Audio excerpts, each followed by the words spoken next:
Olá, meu nome é Glauber, atualmente sou acadêmico do terceiro semestre de enfermagem campus Tangará da Serra e hoje eu vim aqui abordar um pouco sobre a matéria de metodologia científica, a qual é extremamente importante para a formação do profissional de enfermagem, pois contribui diretamente para a formação de um pensamento crítico e ético do profissional, principalmente no que tange a área da saúde.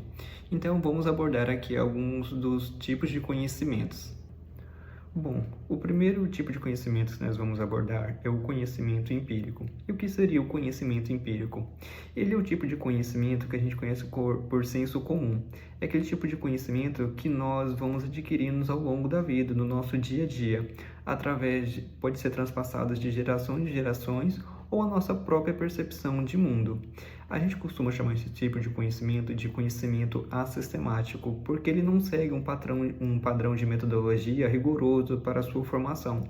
É a nossa própria percepção de mundo. Como, por exemplo, a gente pode citar tipos de conhecimento empírico, o folclore brasileiro, ditados populares, conhecimentos práticos, dentre outros. Já o conhecimento científico, ele é um conhecimento sistematizado, ou seja, ele segue um método científico rigoroso, ou seja, nele há coleta e processamento de dados, aos quais buscam explicar fenômenos naturais e sociais do nosso meio cotidiano. Ele tenta ao máximo excluir a subjetividade e focar na objetividade. Ele não é 100% exato, mas sempre tenta buscar sempre a exatidão.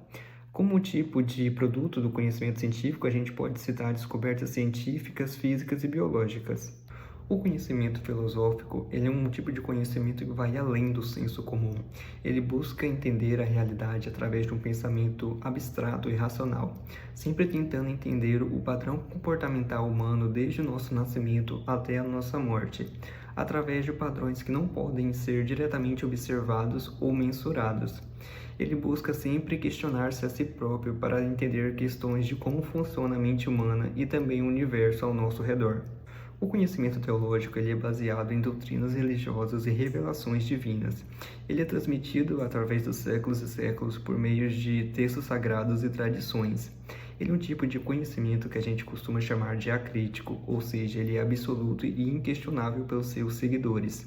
Ele é um conhecimento muito aceito pela fé, que leva em consideração que não é necessário ver para crer. A gente pode mencionar aqui um exemplo claro, que é a Igreja Católica Apostólica Romana.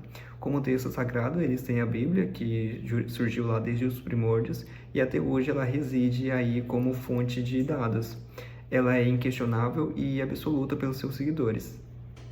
Já a relação entre leitura, escrita e fala são três aspectos que se complementam, ou seja, são interrelacionadas e formam a base do conhecimento humano. A leitura permite o acesso à informação acumulada ao longo do tempo, que são escritos por outras pessoas que se aprofundam em um determinado tema e a gente pode absorver esse tema de forma muito rápida através dessa leitura. Já a escrita é a forma que a gente expressa o que a gente entendeu através dessa leitura, de forma clara e organizada. A fala, ela possibilita essa troca de saberes e conhecimentos, o que contribui ainda mais para a formação do conhecimento. Ela facilita a formação de novas ideias. A disciplina intelectual é crucial para o sucesso acadêmico, pois ela envolve o desenvolvimento dessas habilidades de forma integrada, possibilitando a gente se posicionar de forma crítica perante a um assunto, de forma eficaz e eficiente.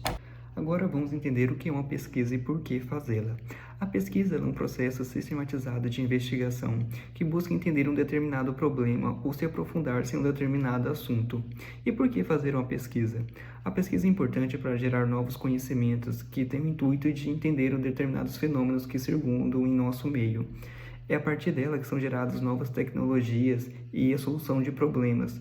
Como, por exemplo, eu posso citar aqui esse celular que eu estou gravando. Ele foi fruto de uma pesquisa feita por alguém muito tempo atrás e que foi evoluindo ao longo do tempo. E hoje eu posso ter acesso ao mundo aqui na palma da minha mão, graças a uma pesquisa científica feita por alguém. Por isso ela é importante. Agora vamos entender a diferença entre pesquisa qualitativa e quantitativa. A pesquisa qualitativa ela é subjetiva, ela é exploratória.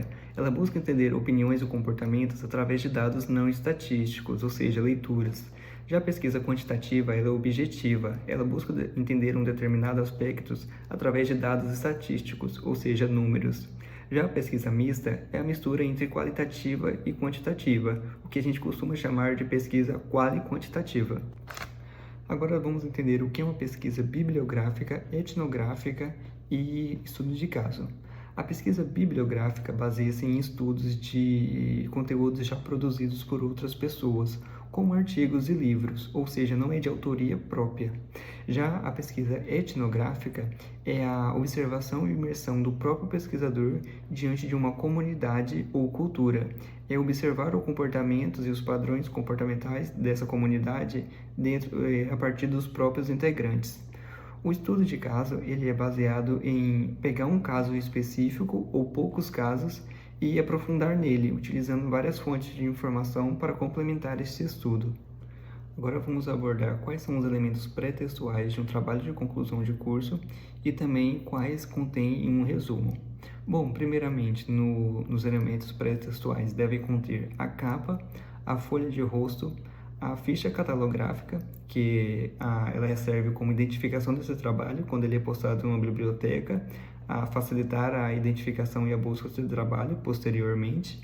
A folha de aprovação, que fica a critério da banca, que depois que esse trabalho passa pela banca e é aprovado, os examinadores vão lá e assinam para comprovar que esse trabalho passou pela aprovação. Os agradecimentos, que ficam a critério da pessoa que produziu o TCC, agradecer o que foi importante para ele, para a conclusão do curso e também para a construção do trabalho. O resumo, que a gente já vai falar daqui a pouco. A lista de figuras e tabelas, caso esse TCC contenha. A lista de siglas, que é para facilitar na hora da leitura, identificar o que cada sigla significa. Lista de símbolos, que não é muito comum, mas caso esteja, tem que colocar. E o sumário, que apresenta cada parte do TCC. Bom, e deve conter em um resumo o objetivo, que diz respeito ao que você quis atingir com esse trabalho, a metodologia, que diz respeito a como você fez para chegar a determinada conclusão, o passo a passo de como foi feito, os resultados finais, o que você conseguiu de concluir com isso, quais foram as conclusões que você chegou e a conclusão, que é o fechamento de todo esse arco. Bom, agora vamos ver o que compõe os elementos textuais de um trabalho de conclusão de curso. Bom, os elementos textuais compreendem a introdução, que é fazer uma introdução ao assunto que você vai tratar no seu trabalho. Qual foi o objetivo, que é você tratar qual foi o intuito de você fazer esse trabalho, o que você quis atingir com ele. A revisão de literatura, a metodologia, que diz respeito a como esse foi feito passo a passo para você chegar em um determinado resultado. Os resultados em si, que é quais resultados você conseguiu chegar com todo o seu estudo que você fez sobre um determinado assunto. E as considerações finais, que é você fazer uma consideração de todo o seu trabalho que você construiu.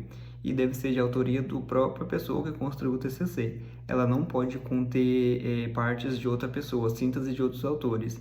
É específico para a própria pessoa que construiu o TCC. Bom, e agora os elementos que compõem a metodologia. O que deve conter uma metodologia de trabalho de conclusão de curso?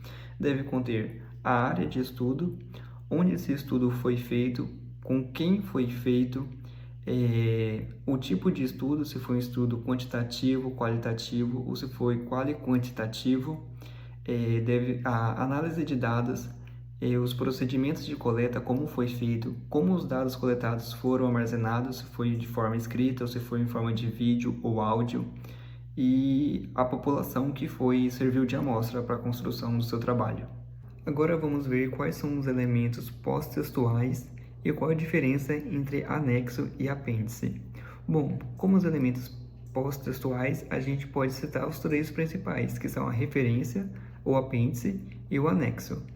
Bom, as referências é tudo aquilo que que o autor utiliza para a construção do trabalho, seja ele livros, artigos, obras de outros autores, tudo deve constar na referência, principalmente o que foi mencionado no texto. É obrigatório você colocar tudo aquilo que você utilizou nas referências, e ela segue a norma da ABNT, que é padronizado para todos os trabalhos de conclusão de curso. Agora, a diferença entre anexo e apêndice.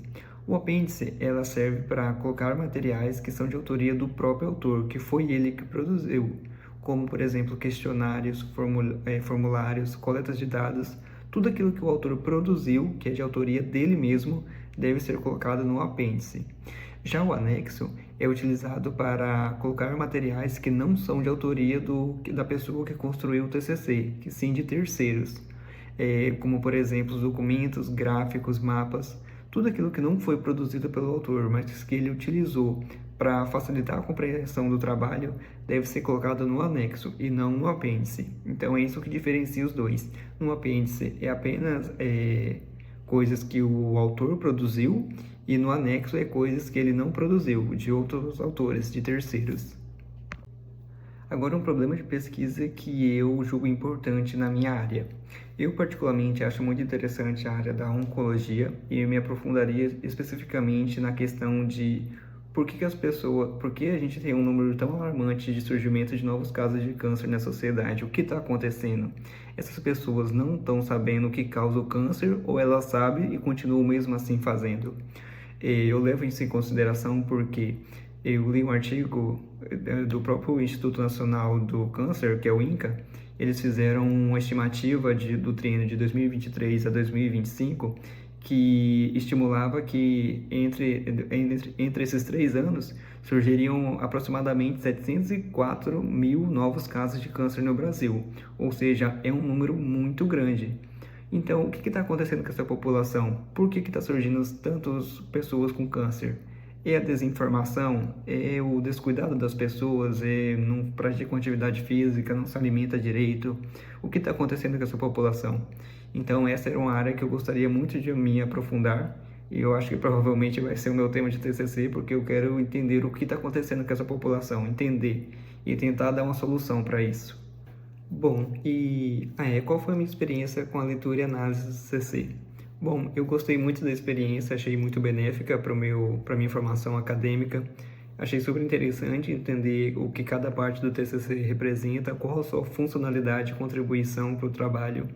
Eu posso dizer por mim mesmo que antes dessas aulas da leitura do TCC, eu não entendia o que cada parte, qual era a função de cada parte. Eu ficava olhando para o TCC e pensava, para que serve isso? Qual a funcionalidade? Agora eu consigo olhar com muito mais clareza, entender qual a função de cada parte, o que cada parte representa, onde deve ir cada parte, o que não deve conter. Então eu achei muito proveitosa essa iniciativa e gostei muito. E também ele não é só proveitoso somente para a construção do trabalho de curso, porque vários elementos que compõem o TCC são os mesmos elementos que podem ser usados para a construção de um trabalho, tanto um trabalho dentro do próprio ambiente institucional, ou seja, num trabalho que você vai enviar para um evento, que geralmente tem muitas regras. Então, igual a minha liga, eles exigem muito a questão de produção de resumos expandidos para mandar para eventos, para serem defendidos. Então eu vi muitos aspectos que eu fazia errado, que agora eu consigo ver com muito mais clareza e produzir agora certo. E isso melhora muito a qualidade, podendo vir acarretar até uma premiação, né, que a gente sempre busca. Então eu achei interessante, gostei muito da iniciativa. E uma sugestão que eu posso dar é continuar com essa iniciativa, não deixar ela morrer, implementar nas próximas turmas que vier, e sempre manter esse trabalho, essa iniciativa, porque é de extrema importância para a formação acadêmica.